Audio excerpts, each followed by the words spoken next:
Every era faces its own set of issues, and every president attempts to address the challenges and opportunities of American life and to reset the country to the extent that it is possible. It was easier to influence what Jefferson called the course of human events back then because we were just beginning. Decisions made then were going to percolate down through the decades and centuries. For example, George Washington decided he wanted a cabinet, so he simply created one, even though the Constitution is silent about how the executive organizes his administration. Washington had just 4 cabinet officers. Today's presidents have 15, but the administrative structure is the same. Jefferson chose to send his annual messages to Congress by courier and not go up in person. That tradition endured until the presidency of Woodrow Wilson. Today, though the Constitution is once again silent, a president would be roundly condemned if he emailed his annual message to Congress. His annual January appearance before a joint session of Congress feels constitutional, but it is just a piece of invented political theater.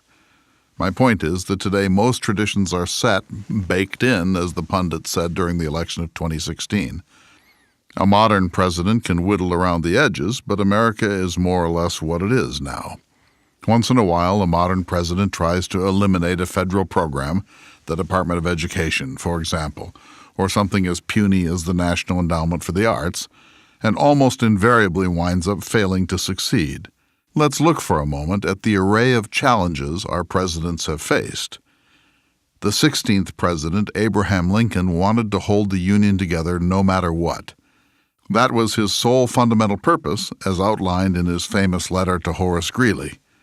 Lincoln's agenda was made the more difficult when 7 states left the Union even before he was inaugurated in 1861. He did somehow manage to knit the Union back together, but it took the blood of more than 800,000 Americans to do so, and the fault lines are still visible 153 years later. And that work cost Abraham Lincoln his life. The 11th president, James K. Polk, wanted to annex much of Mexico and expand the United States in the Pacific Northwest. He did just that in a single term. He was the president most closely tied to what we call manifest destiny, the metaphysical notion that God wanted North America to be owned and operated by Anglo-Europeans rather than brown people of any sort, including American Indians. Apparently, we needed Lebensraum. I won't try to make sense of Theodore Roosevelt's plans for America, because it would be like his endless first annual message to Congress, 20,000 words long. Suffice it to say that TR wanted America to take its rightful place in the world's arena, and it did, including his pet Panama Canal. And he wanted the national government to be big enough to address all the domestic issues of American life, chiefly the growing disparity between the rich and the rest of us. That was his square deal. Roosevelt was an unapologetic Hamiltonian.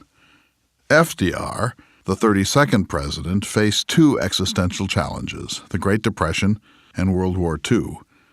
We don't really know what kind of president he would have been or what he would have advocated had he presided over a prosperous America that was at peace with the world. Roosevelt was elected 4 times, thus breaking another American political norm that was not then enshrined in the Constitution. That's how serious the crisis of the 1930s and the first half of the 1940s was. John F. Kennedy was afraid we might lose the Cold War, so he was prepared to pay any price, bear any burden, meet any hardship, support any friend, oppose any foe, in order to assure the survival and the success of liberty, as he put it. That seems a little quaint today, when the current president seems to view Russia as a well-run autocracy with which we can do real estate deals.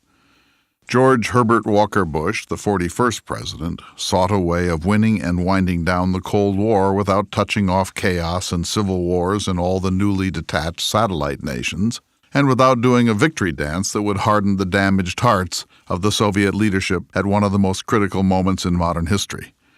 Plus, he wanted to make sure that the former Soviet Union's nuclear arsenal was properly secured, in the right hands, as the empire collapsed.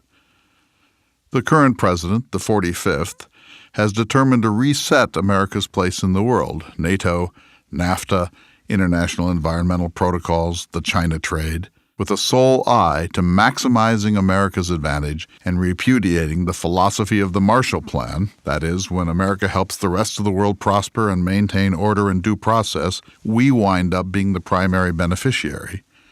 And he's attempting this fundamental reset using some of the most unorthodox and at times shocking methods of any president in our history.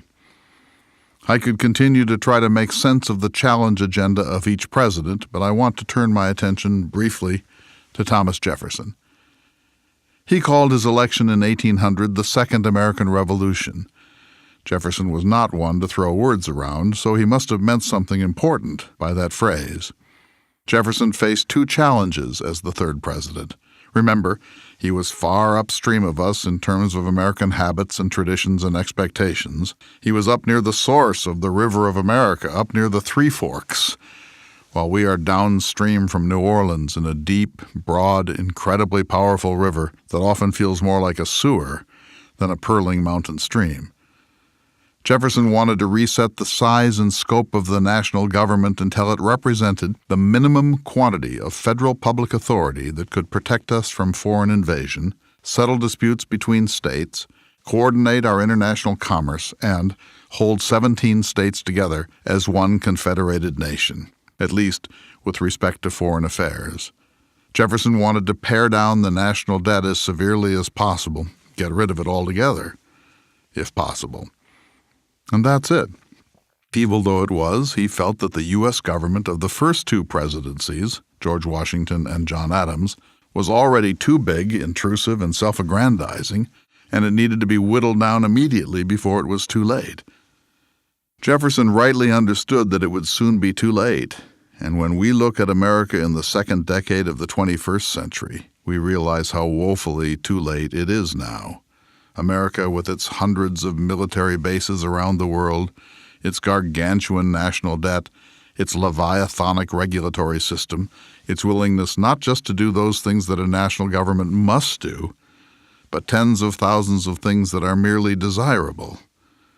Not long ago, the National Endowment for the Humanities spent nearly $1 million to promote romance novels, including a $616,000 documentary, Love Between the Covers.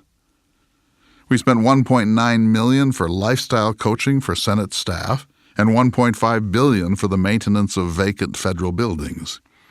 $75 million in Hurricane Sandy relief went to tourism ads, etc., etc., not to mention National Step-Parent Day, National Cat Day, National Eat Brussels Sprouts Day, and National Handwriting Day. If you doubt me, look them up. When I see a giant electronic sign along a rural interstate saying drive safely or click it or ticket, I ask myself what it cost and who paid for it. The cost would be easy enough to ascertain. Who paid for it? Assuredly not a state or local government. That's federal largesse. Ask yourself this: would the state of Wyoming ever have spent its limited public resources on that sign? Jefferson understood that permitting the national government to swell meant that it could also suffocate, that it wasn't just about government waste and frivolity, it was about whether we can maintain our liberty in the shadow of a large and ever-growing national government. In other words, for Jefferson, it wasn't about NAFTA or trade with France. It was about whether we can remain a republic dedicated to the maximum freedom of every individual American. Jefferson's basic view of any government program would be, we can probably do without it. If you rigorously ask yourself that question of every U.S. government program, you would answer as Jefferson more often than not. Jefferson's second agenda was to keep America safe and sovereign in the face of the Napoleonic Wars. This proved to be much more difficult because he had no leverage to control the behavior of either France or Britain as they were locked in a world war for national survival. Jefferson did the best he could under extremely trying circumstances, and since he ruled out the usual tool of such struggles, war, he had a very difficult final 3 years of his presidency. James Madison couldn't figure it out either, and eventually we had to go to war with Britain, the Second War of National Independence. Jefferson left office on March 4, 1809, exhausted and somewhat disillusioned. He had done his best to reset America along Jeffersonian Republican lines, but during those final months, as he assumed more and more executive power to enforce his pet economic embargo program, his peaceful alternative to unthinkable war, Jefferson must have realized that Benjamin Franklin was wiser than we thought when, at the end of the Constitutional Convention in Philadelphia, asked by a woman what they had created behind closed doors, he said, "A republic, if you can keep it." We didn't. Alas. I'm Clay Jenkinson.